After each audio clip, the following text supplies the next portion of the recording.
Pán Chromík, čo sa dneska stalo v Národnej rade? Dnes poslanci schválili novelu ústavy.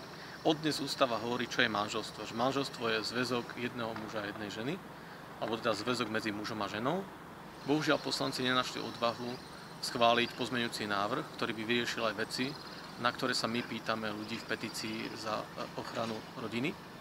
A to, že manželstvo je výnimočné, že deti potrebujú ocka a mamu pri adopciách a že školy nemajú indoktrinovať deti sexuálnou výchovou, prípadne nejakou gender ideológiou.